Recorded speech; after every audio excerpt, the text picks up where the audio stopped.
থরে থরে সাজানো গয়না, দোকান দুহাত তুলে স্বাগত জানাচ্ছে। কিন্তু সোনার ডাকে সাড়া দিতে মধ্যবিত্তের বইই গেছে।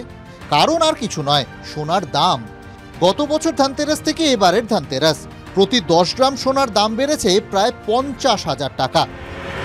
2024-এর অক্টোবরে 10 গ্রাম সোনার দাম যেখানে ছিল 70,000 টাকার আশেপাশে, সেখানে অক্টোবর 2025-এ সেই দামই এসে দাঁড়িয়েছে 1,10,000 টাকার আশেপাশে। বাজার বলছে মঙ্গলবার কলকাতায় প্রতি 10 গ্রাম 22 ক্যারেট সোনার দাম ছিল 1,07,130 টাকা। প্রতি 10 গ্রাম 24 ক্যারেট সোনার দাম 1,28,556 টাকা। দাম দেখে জনতা বলছে, সোনা তো আর কেনা সম্ভব নয়, অন্য কিছু ভাবতে হবে।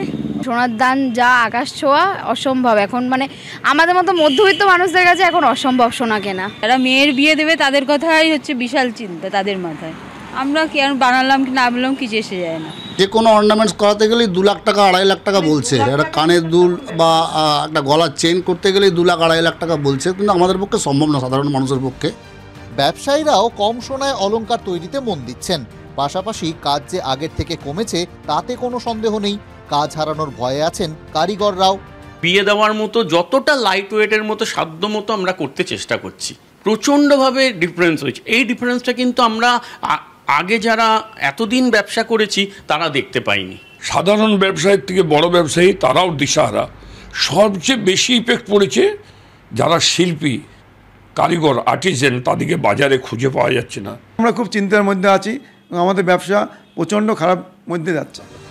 অর্থনীতিবিদদের কথায় সোনা সাধারণ মানুষের হাত থেকে বেরিয়ে যাওয়ার অন্যতম কারণ বিশ্বের বর্তমান